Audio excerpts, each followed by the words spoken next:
Yo, yo, yo, the kid. So we may be getting what's happening? So we may be getting someone in, man. So hopefully we should be getting a guest in, Mr. FN, just to give us like a bit of the American perspective. But here we are. So we're supposed to be talking about, the playoffs, looking ahead to some of the games and so forth. But things have changed. Things have changed. So where we are at right now is there is a boycott. The Milwaukee Bucks have decided to stage a boycott, and they began by doing it because of the situation that is happening in Wisconsin, and you're now having all teams follow. So basically, all the games of today. I think the Lakers game as well. All three games have now been cancelled. So the big thing now is the season in jeopardy? Does the season now end? You see, because this is very interesting, because this goes now to sports and politics, and sports mixing with politics with regards to, should you really be involved in this? Does this have really any effects and so forth? So let's just set the stage. So we talked about this on the Stay Black series on Tuesday. So in Wisconsin, things have now gotten worse. Things have deteriorated. So again, Wisconsin, Jacob Blake, a guy walking into his car, was shot 7 times by police. Protest ensued. Buildings have been burnt. And now we're hearing that there was a 17-year-old white dude crossed state lines with an AR-15 because he wanted to now protect the buildings or so forth in Wisconsin, and he apparently killed 2 people who are trying to pretty much step up to him. So things right now are crazy. So Milwaukee were like, the Bucks, does it really seem right for us to continue and play based on what we saw? And for them, they're like, probably not. Probably not, because it would be insensitive, it would be weird, and it would be strange if you are literally putting sports and basketball ahead of this. And I remember this is a sacrifice, because I looked at Stephen A. Smith's video. They don't play, they lose money. They lose a fraction of the money, because the reason why this bubble even went ahead and they went forward with the season during the whole COVID thing is if they don't play, they will lose money. And they will lose money if they don't carry on the season. So this is a sacrifice, because right now they stand to lose millions of dollars if the entire season goes out. So the way I see it is it could go either way. Because you see, the NBA isn't the NFL, it isn't the MLB. The NBA has always been a league and a sport that's always been really at the forefront of social justice and just the issues that I don't even like to that word using social justice, just justice. The guy said, yeah. Why are they even protesting? These guys just being SJWs. So I said to this guy on Twitter, I said, so what? So should they just ignore what is happening because it does not concern them? He says, correct. Then I said that surely this brings a light to wrongful policing. That's the key thing. Wrongful policing by celebrities, famous people, not doing their famous thing. And by them not doing a famous thing that has loads of eyeballs, it will put forth the issues on a much bigger platform for people to discuss. So that's where I was going. So, but he then said that a guy who was, so apparently this guy was like a rapist, sexual assault, and so forth. They shouldn't be, and because he resisted arrest, he got shot. And this is where we've got into. So my thing now is this: who knows what this guy's path is? You can only deal with the situation at hand, because if we now go by everybody who's committed sexual assault or domestic assault deserves to be shot, bro, we'd have amazing population control. If that's where we're going, that anybody who in their past has committed any domestic or sexual assault should be shot, killed, not apprehended, not arrested, not put in prison, should have their head blown off. We would have less people in the world, because a lot of people have committed sexual assault and domestic assault. A lot of people have done so. We would see that's what you call anarchy. That's what you call anarchy. People say that, oh, why should you feel sorry for a guy who raped people and everything? That's not about feeling sorry for them. Is take them to court, prove they did those things, take them to prison. That's called a civilized society. I told you, for me, I think pedophiles are the worst of the worst. But I still say pedophiles, lock them up. You know, if we now go out and just say, let's just blow people, then what are we saying? So this boycott is about the policing in America is trash. The policing in America is complete and utter trash, and that pretty much needs to be addressed. Yo, LCA, what up? What's going on, bro? Yo. So, look, Mr. Basically, I just kicked things off and so forth with the situation at hand, because I know we were supposed to talk NBA and everything, but look, man, it is what it is. Mm-hmm. There's potential boycotts that may actually happen. So, first of all, your feeling of their potential, what you think of players boycott? It's more of a genuine feeling about. Can you hear me clearly? Am I breaking up or anything? Yeah, no, yeah, I can hear you clear. All clear. How do I feel about it? It's a nice gesture, I just feel like we shouldn't put the moral burden on 20-something-year-old black players, basketball players, to cure the ills of white supremacy that's existed long before they were born, And I also just don't think that they should really be propped up, because oftentimes the propping up of black celebrities is something that is beneficial to furthering white supremacy. So sure, we can stop basketball, but I think also it's like an elevated level of this it's kind of like a self-importance that they don't realize, that the consumption of basketball is not as high as they think it is. Like they did an article about the ratings about basketball. It was like 1.8 million people. There's 300 million people in this country. I just think that it's a nice gesture. It's good, but I personally, whatever they decide to do, good for them. But I think the moral burden should be placed on them. And there are lots of educated black people who have dedicated their lives to this, who've lived longer, who study, who write peer-reviewed articles, who do all these things. They should more be the faces of trying to solve this problem. People like Sandy Darity, Eddie Glaude, people who are like black intellectuals, they should be in charge.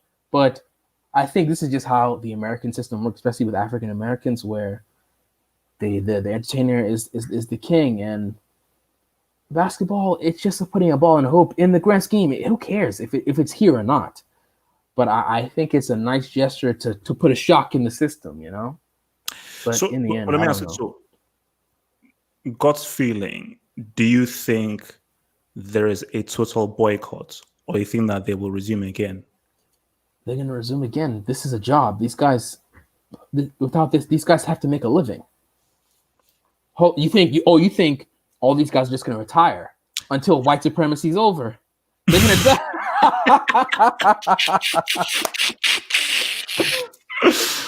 they're just going to stop. They're going to stop playing basketball until white supremacy ends, until police brutality ends, until the education system of black people, until the neighborhoods are safe again. Come on, man. No. You do see, because it's good that you bring up that point, because I think I agree with you need to do something. It's happened. You need to do something. So I think I like the word you use, gesture there. If, let's say, especially if I was a box player, it would feel very weird just to play. go out and play. It would just feel odd. It's not about, I want to forget about self-importance and everything. It would, if I was to one of those box players, it would feel odd. This is happening in a city that I know, I live in, and I represent. It would feel odd to go out there. But I think, as you say, this is my thing. You need to just put it out there, make the initial thing. And I think the next thing to do, because as you say, this is bigger. This is this is bigger than basketball, as I say, because I say again, see, this is what I've always said before. Afro-Americans, you've got two choices. Either you go to war to break the system, or you create your own system. You will never, ever have actual equality in this system. It's not happening. That is going to be an eternal fight that you will never reach the goal of full equality. So either you go to war to dismantle this and you take over the system yourself, or you create something entirely new. Because, as I said again, because as I've seen this again and again and again, it will keep on happening, because it is ingrained in people's psyche to be like, we're dealing with animals here. Let's just whatever shoot, boom. So to change that psyche and psychology and so forth, that's generational. So we're talking 10, 15 to 20 years of doing that. So let me just take a few things. So Kyrie Irving deserves an apology. So remember remember what Kyrie said before about, because this was way before the ball, that we shouldn't even be thinking about basketball. So now this is the tricky thing about that. When Kyrie said that, none of this stuff was happening.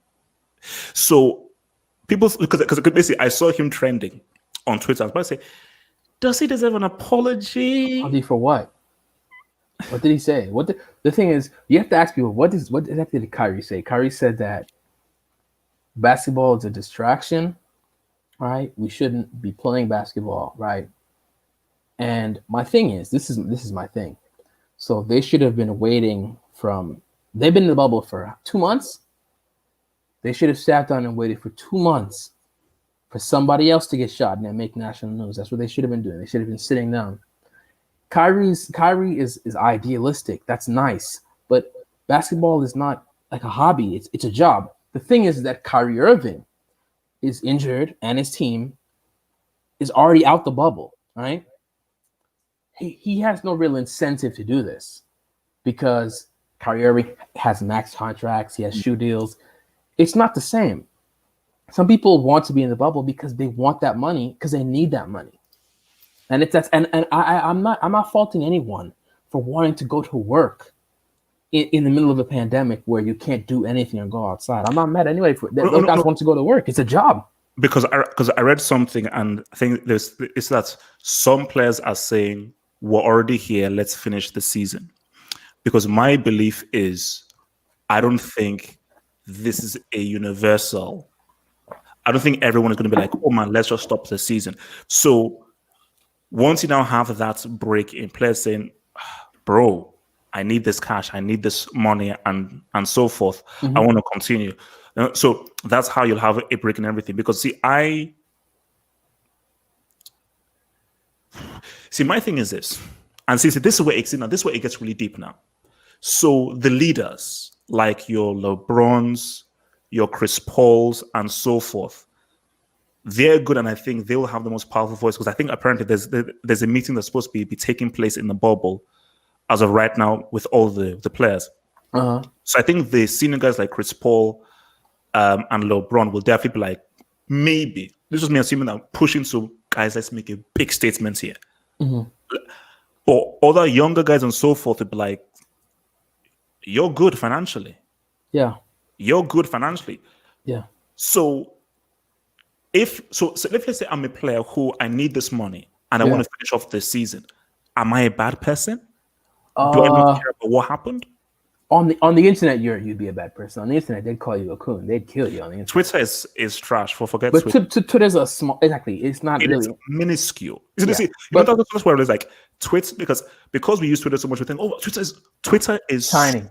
It is so tiny. Most people in the world don't have a Twitter account. Most people in the world don't have. So whatever is said on Twitter and all this, it does anything. So, but my thing is, because it gets interesting now, because if, let's say, a player says, "Hey man, I want to finish the season and everything," should you now hate on that player? Of Should course you not. be so? So is that player now a traitor? Or He would be a pariah. He'd be a pariah. Because then he would be working to amplify the voices of the people on the other side who are against the whole movement. So he would be used as a figure. That's why sometimes people get on Charles Barkley, because Charles Barkley will say racism is wrong, but then he'll be like, "What about black on black crime?" And then his statements about what about black on black crime will be clipped and used by somebody like Breitbart or one of these right wings, or like Rush Limbaugh, be like, "Charles Barkley said," and then he can use him as a proxy to just place in his racist stuff. So, okay, but let's just say, so the bubble was a distraction from enough is enough. It's time for the people in power to do something, to take action, stop killing us. You see, who's the bubble distracting? Let me come from his point of view. I think from his point of view is hence why what we believe the effectiveness of a boycott is. Focus is on. So NFL season has not really begun really, and so really the focus right now is on the NBA bubble. There've been some great matches and everything, and that's really been the talk of the town with regards to America, with regards to sports, because football season is finished. So everybody's now focused on the playoffs. So focus is on the playoffs. We now have everyone's eyeballs. So the guys who are, let's say, ignorant to what is happening in Wisconsin, this whole Wisconsin thing, let me get my fix. There are no movies, no entertainment, no music coming out. Everyone is NBA bubble. This is now the most exciting thing to now watch. But now we now have your attention. Aha, look at what's happening at Wisconsin now. So that's where I think it's coming from. But my thing is, what can basketball players realistically do? I think beyond just the statements, because I'm all about words and everything. What can they realistically do to change things? I know what they can't. What people would infer they do is that they have open line communication with billionaires, right? Because the Milwaukee Bucks owner, he cares about Giannis. What Giannis thinks means a lot to him because Giannis makes him lots of money. So if Giannis says, "I'm not playing until you get in contact with the attorney general or you get in contact with the head of," because if you're the owner of a team, you've had to deal with all the higher ups in Wisconsin, in Milwaukee already. So if he says, "I'm not doing anything until you use your power to get this sorted out," that's where the influence can come, where he's like, "I'm not working until you do what, because I'm making you lots of money and you're incentivized to assist me. You don't care about me as a human, but you care about your money, and I'm making you billions. So go ahead and help me out so I can help you out." That's the way I see it being positioned. If it works, if it doesn't, I don't know. Because Adam Silver is best friends with Jared Kushner. How's that even possible? Oh, is it really? Yeah. Google it. They're best friends. What? Yeah. Wait, Adam Silver. Oh, snap. Did you know Adam Silver is pals with Jared Kushner? Wow. How could they be best friends? How could they be friends? Somebody's got to be a double agent. The plot thickens. Let's not forget how influences these owners are in US politics. That's what Where I do these said. political officials get their endorsements? That's what I just said. That's what I just said. It's the influence, the owners with the politicians. But how? So do you then believe? So how could the players then put pressure on the owners to then induct police reform? Because the main thing here is reform police, get policemen. So that is what the key thing is. So can this boycott lead to police reform? Is police reform the key thing? What's the key thing for you? I think the key thing would be the whole infrastructure of how America has geographically placed Black people. Because if you look at certain cities like Chicago, a lot of like if you look at a city like Wisconsin, Milwaukee, it's segregated, where Black people live on one side of town, white people on the other side of town. If you come to almost any American state, any American city, you ask the people, where's the bad side of town? You go to that side of town, all the people that live there look like me. That is not an accident. Those are results of things like the Great Migration, when Black people were in the South during Jim Crow, they came up north, and then the ghetto is a creation. Like literally, the American ghettos are a creation of America. And I think that police are often just one of the symptoms of the white supremacist system that is placed upon Black people. It's also the bad schoolings. I lived in Queens, New York, where the projects were here. The elementary school was down the block. The middle school was 2 blocks away. And the high school, the different high schools are all within like a 10-mile radius. And it's literally a structure where if you live in the projects, you never see out of this 10-mile radius. And all you know is that the police are always here because there's drugs here, there's crime here. And I think these things it's a lot deeper than police are not.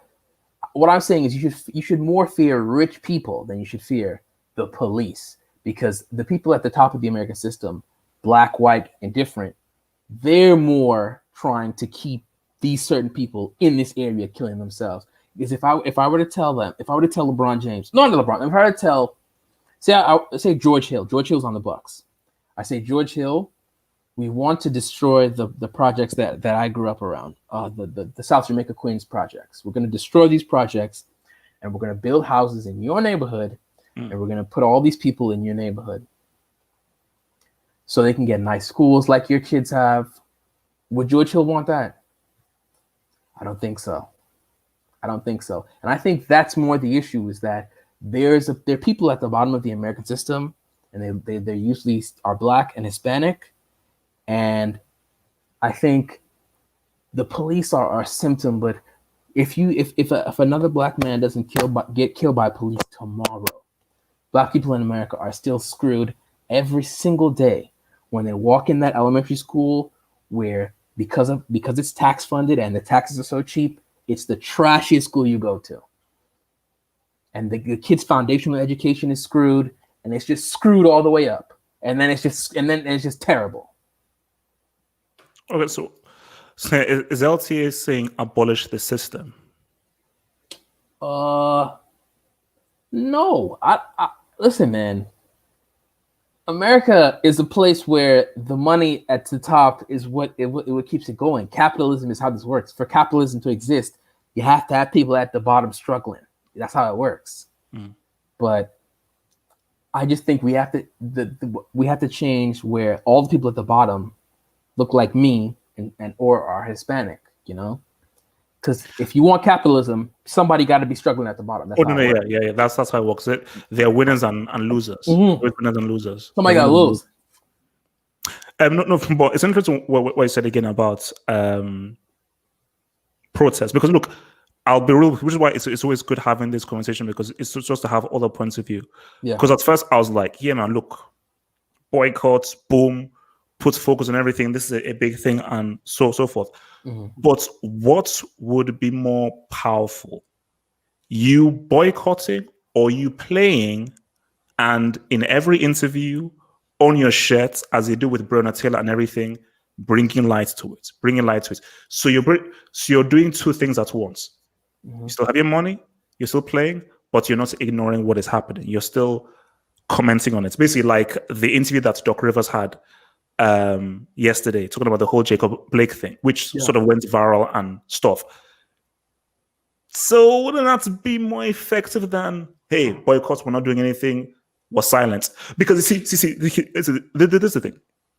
Just as I went on, because I was having like a debate with someone on Twitter, what you want are for the ignorant white people in power to wake up. But from what I'm seeing, Twitter is just a microcosm, but still I can use a microcosm onto something bigger. And all these white guys are like, oh, look at this SJW self-importance to the celebrities. Whatever, man. So what? So how effective is it to them if you're boycotting? If those guys will just will just ignore your. It's not about black people. Those aren't the guys that you should be getting the reaction from. It's the white people who, if you get them to care and understand, or you somehow affect them, boom. But then before I let you go, people then say again, oh, if you affect the money, that is what will truly make people react. So if you dig into the money, the owner's money and everything, that is what will jolt people up and react to and make them actually act. Mm-hmm. To start with the first thing you said about like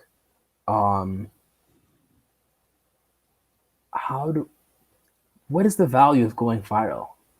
What is the value of waking people up? The people that you need to wake up, retweets and likes. The thing is, the people that you need to wake up watch Glenn Beck and Rush Limbaugh every day. You think they give a damn what Doc Rivers says? They don't care what they don't care what LeBron says. I think what LeBron is doing, I think are impactful. Where he's trying to get people to vote, making voting more accessible.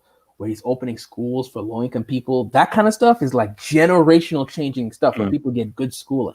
Those are the things that are like really, really like captivating to me. What's not captivating to me is telling me to arrest the killers who killed Breonna Taylor. Thank you. Now it's just a slogan. Thank you. I'm well aware. You're well aware. Everybody's well aware. But the guy who is the attorney general was at the RNC last night, and he doesn't care. It's a black man too. And he doesn't care, and he's the one who has the power to, you know.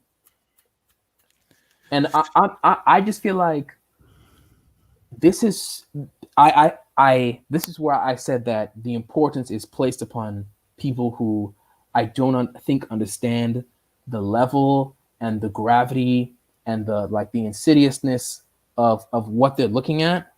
So they look at it as, why would he shoot him 7 times in the back? When it's way deeper than that, because it's like, first of all, he looks at him as subhuman. But how did he come to that conclusion when he goes in the news and this cop sees the evil things in downtown Milwaukee, or the results of the systemic racism of how people are brought up in these places? He just sees this dude is just dumb and he's ignorant, and I'm going to shoot him. But it's way more deeper than that. And I just think that they're fighting a war that I don't think they're equipped to fight. I hope what they do is they have the platform. They now empower lots of intelligent, prepared black people who have been doing this before they were born, and they just give them the platform to speak. I think that would be much more valuable than asking Jaylen Brown questions or Colin Kaepernick questions. Because I was telling my cousin this today. I remember during the Trump Hillary election, they asked Colin Kaepernick, right, is he going to vote? He said, why would I vote? It's the lesser of two evils. If somebody said that in 2020, is that a smart response? That's a dumb response. Donald Trump is way worse. That's a dumb response. And then the neglecting of voting shows a lack of understanding of history.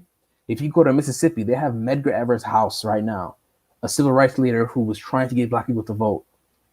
You know what they did to Medgar Evers? He was in his driveway about to open his door to his family. They blew his head off in his driveway and drove away and left his kids and his wife to come out and see him dead on the ground. And ain't nobody get arrested for decades, right? That's somebody who literally got his head blown off for trying to get black people to vote. But then when we implore our athletes, who rightfully so have been myopic in their worldview, and say, now you lead me to the promised land, they're not thinking about, oh, maybe voting is important. They're thinking, these two people, I don't like them either, so they shouldn't. And it's just like, no. But if you made a very, very key point, and this is even what I say about football players and everything. Let's just be real. Let's just be brutally honest here. How many of them finished college? How many of them went to university? How many of them have a master's degree? Now, I'm not saying that they're stupid, because school is just one aspect of intelligence, but these athletes, from when they were teens, they knew that academia is not where I'm going to put my focus on. Yeah. Reading books, my focus is to be on that court, because I am going to be a professional athlete, and I know I have that 0.1% ability that 99.9% of the world do not have. So in order for me to reach this highest thing, my focus has to be on this, not on books or reading, fully educating. What's it called? Like there was like a thing of LeBron reading the autobiography of Malcolm X. Malcolm X, yeah. Yeah, amazing book, superb book. But it's like, so to now, and this is the issue we have in society, because we are so obsessed with fame. Yeah, so rather than us listen to this unknown social leader who has read books, dedicated his life 24/7 for this, but he's not known. He doesn't have a sexy name or anything. But because this person is famous and does something we like, we'll be more attracted to when he speaks about social issues. We put pressure on them. I say, and that's the thing with, it's similar to the whole China thing. So, because again, this is what I did for my part-time job, because I was covering the story of where China wanted to boycott the NBA. Yes. Based off the whole thing. And then LeBron wasn't really forceful. And guys say, oh, so LeBron, whenever there's a black kid who gets sort of killed and so forth, you are very, very vocal. But when this is about, so when this now involves another, because this is all about Hong Kong and about China. So when this now involves Hong Kong, you're very sad because Hong Kong are not black. And my thing is, why are we holding LeBron to this standard? LeBron is a regular guy, a black guy, who will obviously favor the issues of black people than people from Hong Kong, because he's just a regular black guy who happens to be an amazing basketball player. He isn't he's not Kofi Annan. Okay, he's not like he's not Desmond Tutu, who you think I should really care. No, he's just a basketball player. When he doesn't play basketball, he's just a regular black guy who will obviously feel more for blacks than some dudes in Hong Kong. So see, it goes back to this whole boycott thing. Should we as a society expect athletes to be these social leaders? Should we expect them to do these things? That's the thing. Now, if they do these things, see, those are two different things. Them doing it, it's great. Expecting them to do it is like the athletes. So, which is why, if an athlete now says, bro, I want to play, why should you hate on him? Or why should he be seen as a pariah if he isn't with the sense of like now? Because see, this is the danger here, which is why it's good to sort of chill, take stock, and just look at the bigger picture here. Because if it's just, boycott, it's okay. Whoa. What will boycotting truly do? Will boycotting just be a viral moment, a viral Twitter moment, and that's it? That's the issue. Yeah. What want to say? Now voting. Now this is interesting what you said about voting, because I actually wanted to talk to you about voting. Now, voting is just a stupid thing to do. We voted for Obama and they still killed us. What has changed? When do we stop fighting for basic rights? You see, LTA, this is my thing. The lesser of two evils is an interesting. It's an interesting concept because it's like a really raw deal. I get, because the whole thing with Hillary Trump or even Biden Trump is this is what is. Ideal scenario, which is what I was talking with my other friend Daniel with, is why should we only have two parties? Why can't I vote for someone who I like him. I agree with his policies. He's what I want. I'm going to vote for him. Mm-hmm. That's what voting is. That he is what I want. He's Mm-hmm. what I like, and I have the freedom to look at all these dudes. Boom! I've read this dude. He is the best out of the crop. Mm-hmm. But if we now go from that to, I don't like this guy who I'm voting for. I don't believe in his policies. I don't believe in him. I don't think he's a good leader. Yeah. But he's just not as bad as the other dude. Mm-hmm. So this is a weird tactic of, because this dude is so bad, I'm just going to vote for this dude to make sure that this dude doesn't go in. But even if this dude gets president, I don't even want him to be president. That's wild. But I feel like with politics, there's no such thing as a perfect political candidate. And if we're talking about like just the presidential, there's no such you'll never get a perfect candidate, of course. But on that larger scale, you're just looking for the person who will actively harm me the least. If someone is maybe incompetent or not as smart or not as thoughtful, I would more vote for I would have to more vote for that person over the person who is calculated, who's evil, who's racist, because he is actively trying to destroy me, and this other person is not actively helping me. And I think that anyone, if given the choice, you make that decision. But when you put it to America's 50 states, and oftentimes the rules in your state are dictated by your local judge, your local mayor, your local governor.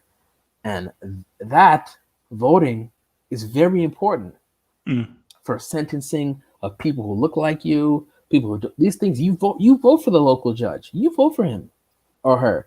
People just don't care. But I think that voting is very important. Voting on a country level, voting as an individual is not valuable. It's about voting in blocks, in groups. That's the only value of voting if it's in a group. My one vote means nothing. But a constituency means something. But on a local level, which is more in tune with you, you should definitely. I would never say voting is not important, because why? This is my thing when I hear people say college is a scam, voting is not important.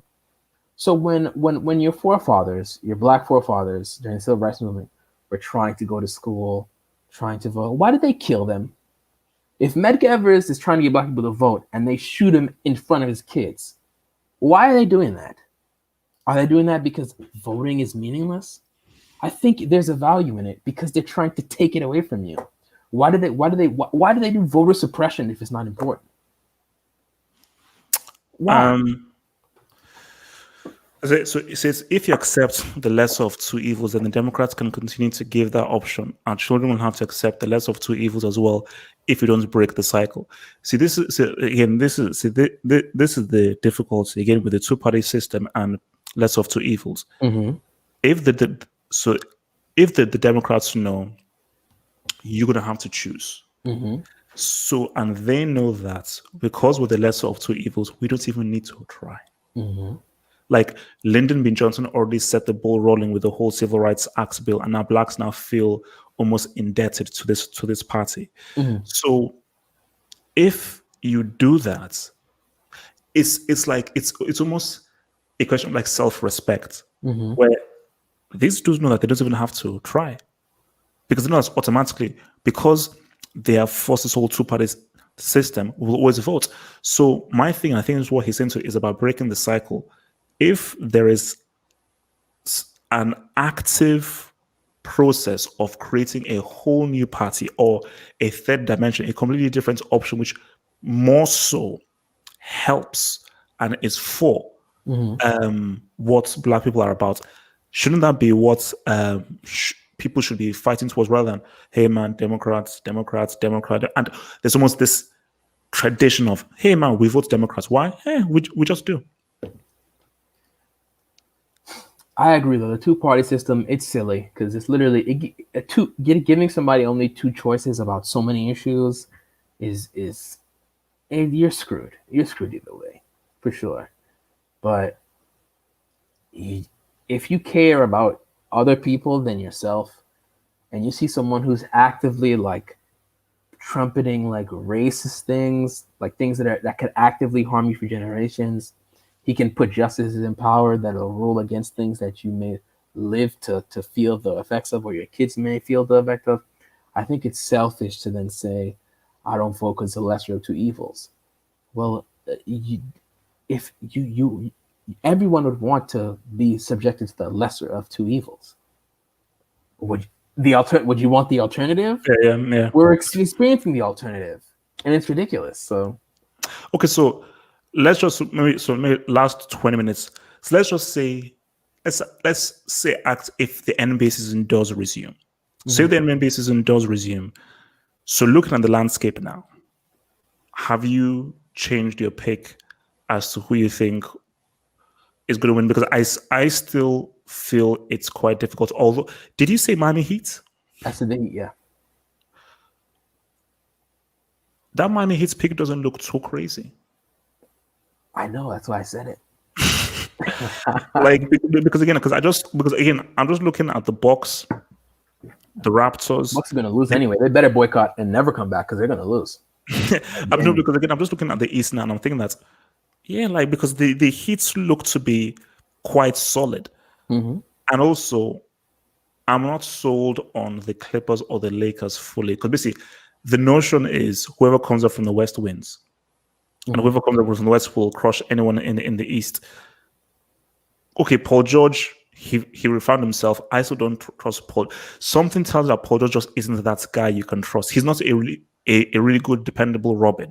And I think for Clippers to win, they need a great Robin. And I don't think that he can be the kind of Pascal Siakam or what's it called, John Stockton or flipping Pippen to Kawhi. Where okay, now down the stretch, I need you to really be that guy. And the Lakers, I just don't think LeBron and AD are going to go there. So basically, for me, I'm still undecided, but the Heat just makes me look interested. So, how have you assessed things so far with the games that have been? What I've seen, basically what I saw last night was encouraging. Like the way the Clippers stomped out the Mavericks, even though them beating the Mavericks each time is more and more fool's gold, because each game they play, the Mavericks are less and less healthy. So they're getting a weakened and weakened. Kristaps again is out. Luka is coming off an injured ankle. They're already missing their starting power forward Dwight. They're just missing a lot of players. And the Clippers team still, their offense does not look very good. Montrezl Harrell still looks out of shape. The Clippers are still such a flawed team, And I think the Lakers are just flawed because they just don't have enough offense. And I just think like the Miami Heat are a balance of they're the best 3-point shooting team in the league, but they're also an elite defense. And if it's not them, I look at the Heat and I look at the Celtics as two teams that I'm like, they have like a balance of defense and offense. Are the Celtics too young though? They might be. That's why I picked the Heat. Marcus Morris, did you see the trip he put on Luka Doncic? Was that intentional or not? It's hard to say. He said it wasn't. So I'm not here to be moral police. It looked like he did it on purpose. Because let me say this: if I were to try to do something on purpose and make it not look on purpose, that's how I would do it. But I'm not going to say that he did it on purpose. But it looked terrible. No. I mean, obviously, for me, like, you're not that clumsy. You're an athlete. You're not that clumsy. Yeah, I mean, but it's because it isn't so clear cut. All we can do is assume. And if he says, "I didn't mean it," there isn't enough evidence from what we've seen to say, Anna, he definitely did that on pop. No, as I look at it, I'm like, you can really go either way there. So it says that. What about Utah Jazz and the Nuggets? It's just two bad teams. It's just Charles Barkley says it's two ugly girls taking each other to dance. It's just two ugly girls, honestly. The Jazz aren't beating anybody, and neither the Nuggets. They're two flawed teams. The Jazz are missing like their second and third best player, and the Nuggets are missing like two of their starters. It's two teams that are not going to beat the elite teams, but they look good because they're playing against each other. But I don't care about it. Neither of those teams are very good to me. So I mean, so again, obviously, I think before, I think this was before Luka Doncic did that kind of crazy last minute winner and sort of. So so based off that, do you now believe that because everyone is saying he's the next face, he's going to be the next dude, he's going to be the next star. Do you believe that whatever happens in this series with the Clippers, he's going to be the face of because for me, I think he would need to leave the Mavs for that to happen. I don't think that he can be the star and the face on the Mavericks. I think he can because Steph Curry became a star and the face for like 2 years on the Warriors. So and the Warriors were trash for most of my life. But was he ever the face for the Warriors when they weren't that great? When he won back-to-back MVPs, he was the face of that in the NBA. He was the face of the NBA, for sure. Steph Curry was. No. But do you know? But the difference though was that he was doing things that we'd never seen before in the history of the game. Oh, that's why I don't think Luka is going to be. Listen, Luka is helped that a lot of people in the media looks like him, right, or think they look like him. So there's this level of there's like an aw shucks where he is hanging with the black guys, and this level of oh, Luka, good for you, right? Good for you. When in reality, Luka is just a supremely talented person. He's not some underdog, fighting up with the other black people. He is just as talented. So that's why he's often graded on a weird curve, because Luka Doncic is a bad free throw shooter, a bad 3-point shooter, and a bad defender, right? In this league, right, you can't be all three of those things. In this league, you can be a bad defender, but you better be an elite shooter and elite at the free throw line, right? The only way you can be that way is if you're literally LeBron. And Luka Doncic is not LeBron. Luka has too many important flaws. Luka Doncic airballs 3-pointers like it's nothing, and everybody's like, that's normal. No, he shouldn't be airballing. You shouldn't be airballing. He had a game where he went 1 for 6 from the free throw line.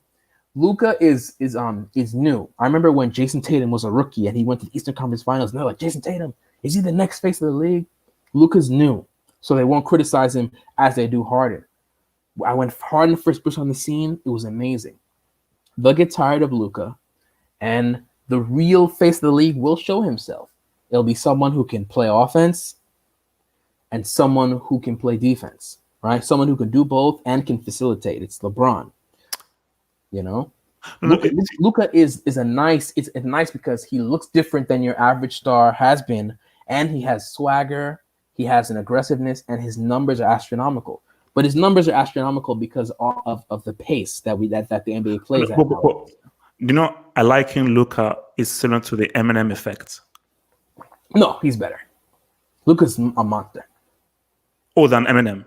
Yeah, and I think Eminem's awesome, but I think Luka is a monster offensive player. He's physical, he's strong. He's not. If Luka were his game was like Steph Curry's, where it's one where it's not very physical, it's lots of shooting from far, I'd say yeah. But Luka is a physical player. I don't think he'd be like Eminem. I don't think so. Because Eminem's whole thing is, I'm big because I have a large white fan base. Let's see, because the thing I've always said with Eminem is, the Eminem thing has always been about, oh wow, it's a white guy who can rap, who's elite. But then I tell myself that there's no difference between Eminem and Immortal Technique or Pheromone or and I always said Milkbone. I don't know whether you remember this guy. There's a guy called the Milkbone from 1995, a white guy who was but just that he almost moved like a black guy, so you couldn't sell him. Eminem was a great sell. So it was a great note. Oh my gosh, the white guy who looks like those white suburban kids who can rap. Oh, cool. But then again, which is what Ben Zidane said, 5 shades darker, he'd be cannabis, and no one will care about his complicated rap style. Because basically, because Eminem just fits into a particular pocket of those rappers who are very woody. Rapidy rappers. Yeah, rapidy rappers. Yeah. But I think with Luka, though, I think watching him more and everything, I think there's a bit of a combination of like, oh wow, this is the guy, the first white guy since Larry Bird who can really be talked about as one of the best, because there's never really been a guy, because Dirk Nowitzki just had that one season, so that was it. No, don't do that. Dirk was elite. Dirk was elite for years. Dirk won an MVP. Elite. Dirk. So okay. So it's something You like gotta be Nowitzki Google about Dirk. generally one of the top 3 best players in the league for several seasons. Dirk Nowitzki? Yeah. In Dirk Nowitzki's prime, from like 2005 to like 2009, Dirk Nowitzki was unreal. Okay, so name me the 3 best players during Dirk Nowitzki's peak. Kobe,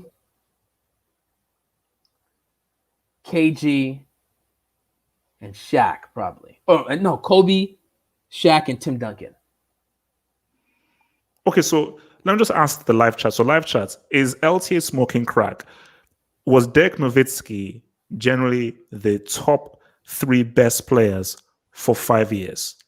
Genuine top 3, as in on the same level as Duncan, Kobe, and everything at his peak. He won an MVP in like 2005. And then he won a championship in 2011. What are you talking about, man? Oh, okay, fine. You can throw him in there. But my thing though is that. So, do you see Doncic getting on the level of a Larry Bird, who people argue is obviously hands down the greatest white player of all time? The thing is, Larry Bird was the second best player in the NBA for when he was once he was playing. Behind Magic, second best player in the NBA. It was him and Magic. That's it. Isaiah Thomas is third. Then Michael Jordan comes in after. I just think that Luka is good, but I don't think it's the whiteness that is really what's making him such a hot commodity. It's more the newness. He's new. And also Europe, the whole European thing and everything. I remember the hype around Jason Tatum. I remember it. And if he was really the hype, Zion Williamson got the cover for 2K, you know? They think that Zion is the face, going to be the face, but he's not going to be either. I don't think either of those guys, because both Zion and Luka are bad defensive players who cannot shoot the ball, right? You look at the GOATs. You look at Kobe, Michael, LeBron. These are guys who impact the game in all facets. They can pass, rebound, score, defend. Luka can pass, he can score, but he cannot defend and he cannot shoot the 3. And in today's NBA, that's like a necessity. Yeah, it's changed. It's changed. You have to be able to shoot. You know? So why can't Luka become the GOAT? GOAT? He can't play defense. Greatest of all time. No. I know what GOAT means. Mm-hmm. How are you even putting GOAT status on Luka Doncic now? Because it's the hype machine. The hype machine, man. The hype machine. GOAT means GOAT. That's like top to the top. You shouldn't even mention those things right now. Like, you should ask them, do they think Luka can ever be better than Kawhi Leonard? I don't think so. Kawhi Leonard at his best, I think, will be a better player than Luka Doncic. So how do you get from being better than Kawhi to being the GOAT? Come on, man. Luka is new, though. I think the newness, because they always say that, like, one of the greatest commodities is potential, right? See, somebody said he's 21. They're projecting that he will get exponentially better every year of his career, when it's proven that that's not true for anybody. Not even Michael Jordan by the end of his career became a shooter like Steph Curry or something. He couldn't shoot threes like that. His flaws, he can work on them, but even LeBron in his 17th year is still a shaky free throw shooter and an inconsistent three-point shooter. It doesn't work that way.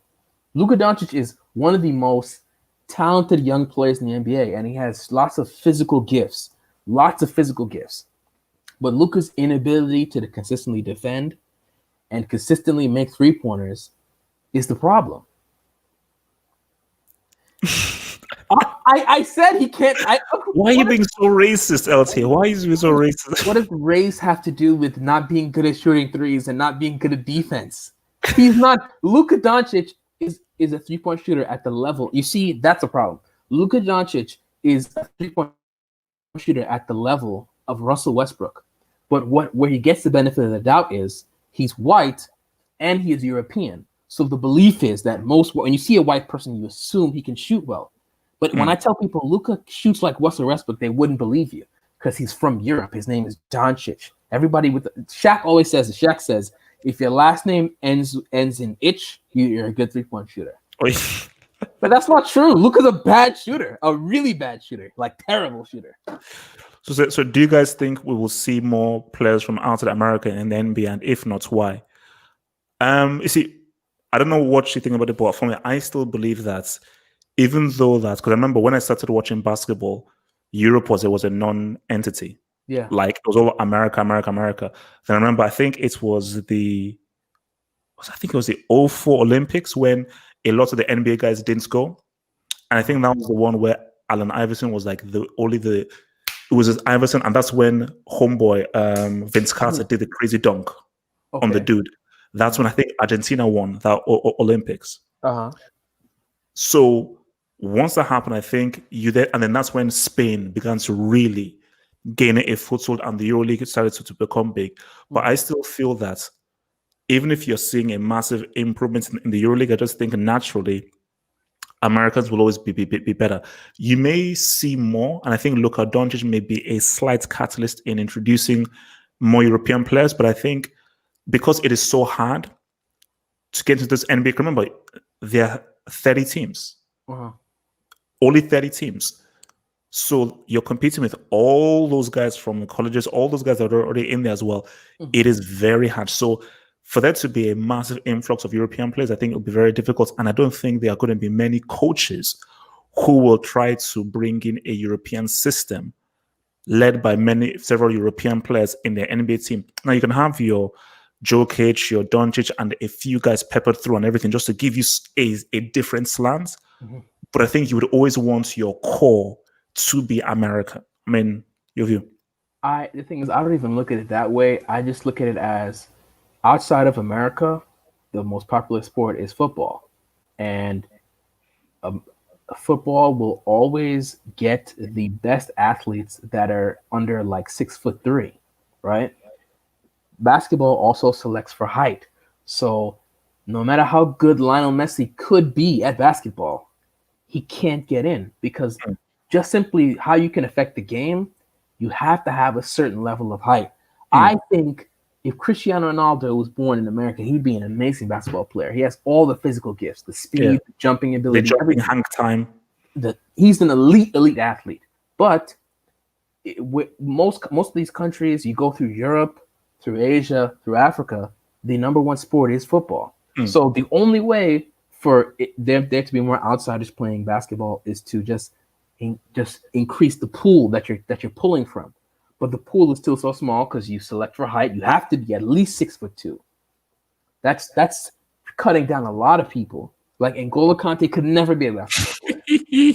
And he's an elite athlete. That's an elite athlete, you know? So I think and that's why America was trying to they set up the academy in China. They understand that if you put academies all over the world, the sample size, that's why Masai was about to start the basketball league in Africa and in certain African countries, because you'll get more people if you increase the pool, because athletics is, I think it's just about exposure. And because they're great athletes who from all over the world, from all walks of life, it's just about pushing them in that direction, you know? I think Germany is a country that dominates soccer. They have lots of great athletes. They just don't play basketball. They play soccer. Football, sorry. Yeah. Oh no, but I think because again in Nigeria, when I was growing up in Nigeria, obviously football was the main sport. But I think that basketball and athletics were both competing with one another. And you see, and this is my thing is that basketball is the fastest growing sport in the world. Fact. I think football is still number one.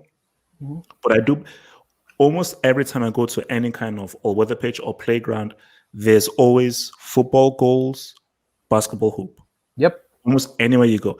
Something that may be like a tennis thing, but almost everywhere you go, even in my local place now, basketball hoop, football goals, and basketball is still growing.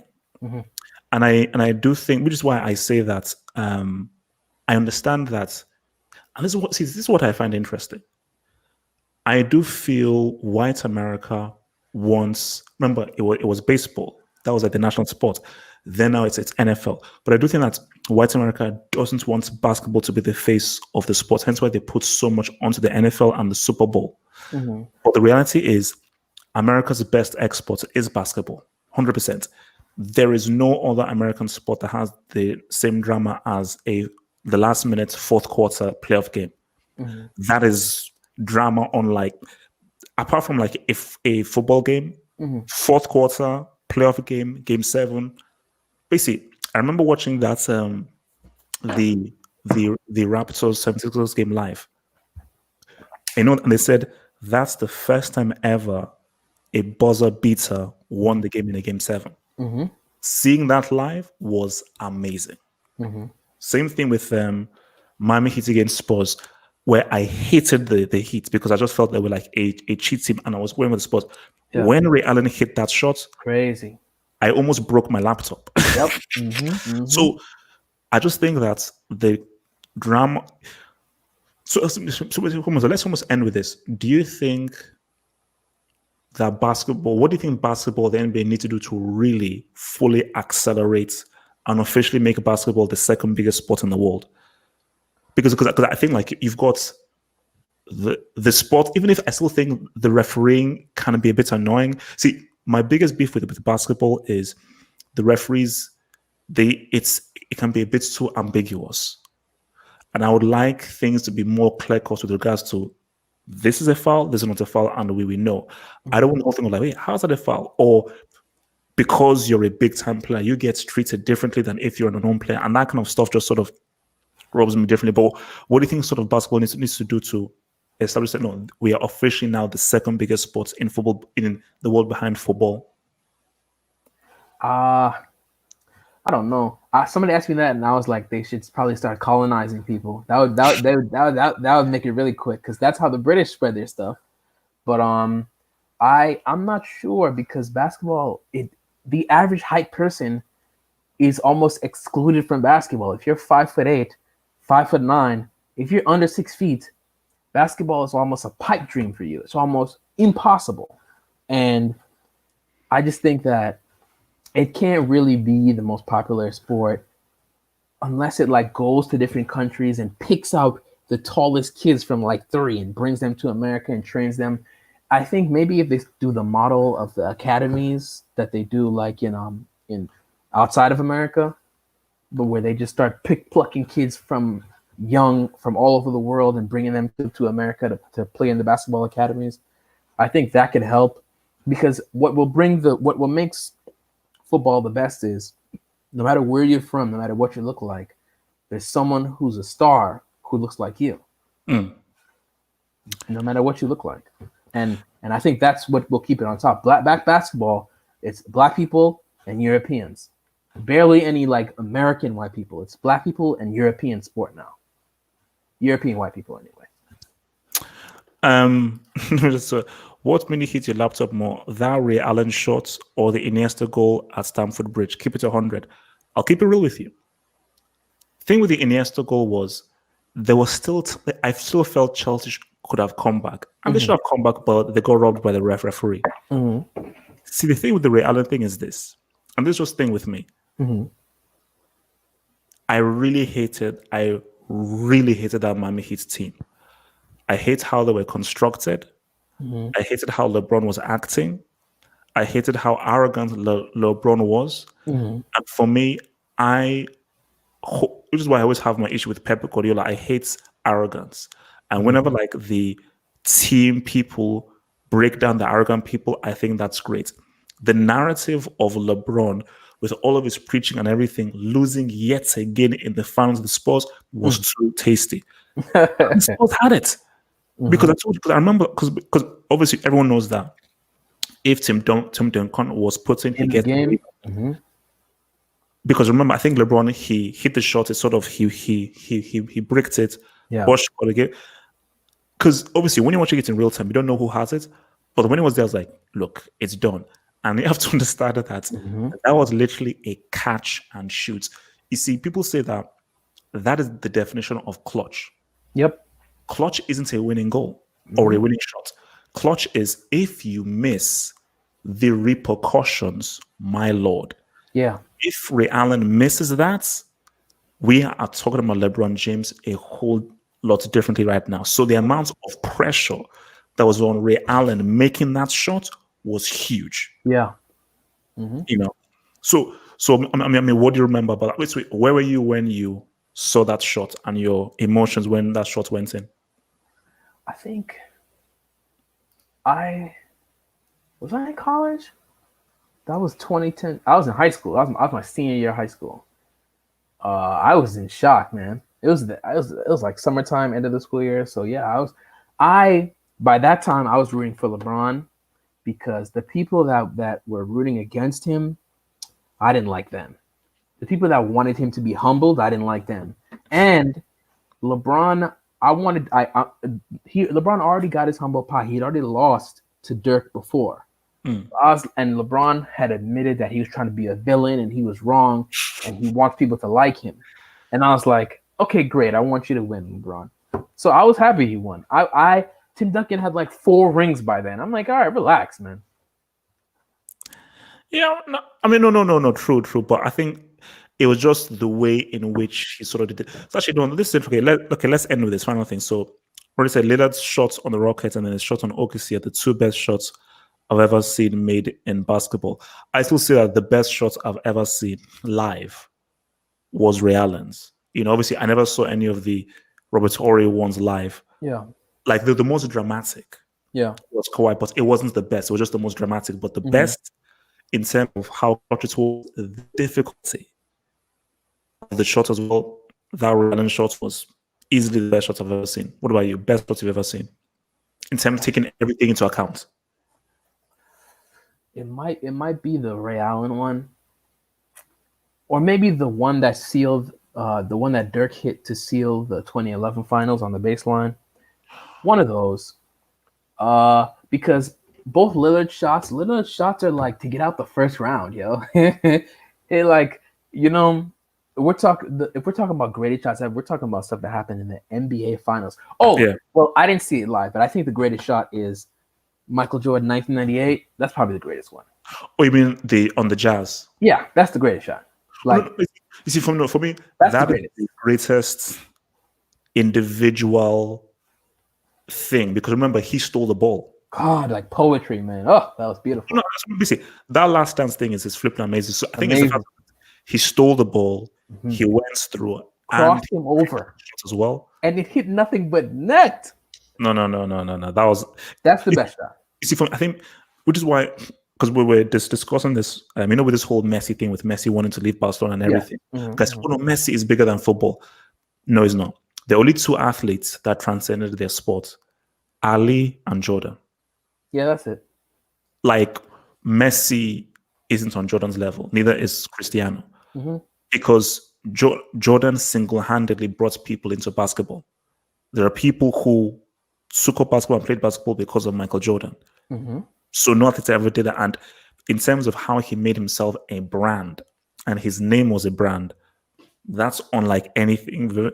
Basically, there has never been an athlete. See, Ali is about activism. Yeah. That's really what Ali was. In terms of truly transcending your sport and your name being a trademark, there's never been an athlete like Michael Jordan. Nobody. Never. Michael Jordan is one of the most famous human beings that have ever lived. Because he's Michael Jordan is way more bigger than basketball. Come on now.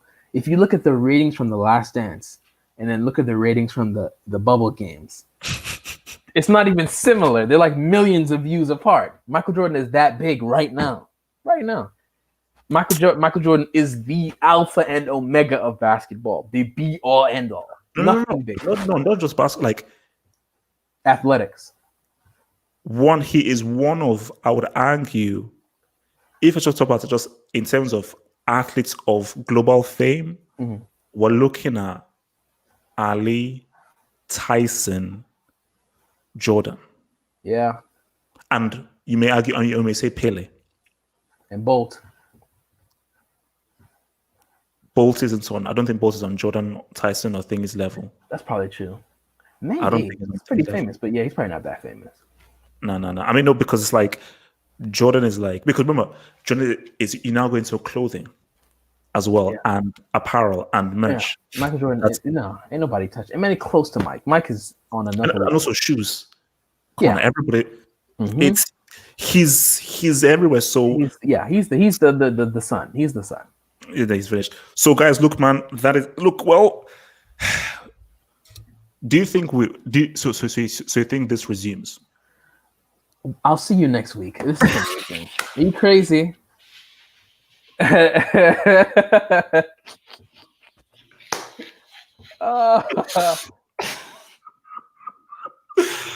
Okay, man. Look, man. Okay, guys. This look, is the job. This is they're not doing that for their health. It's their job. We'll see. Okay, guys. We'll see you. We'll see you next week, guys. Next week. Peace.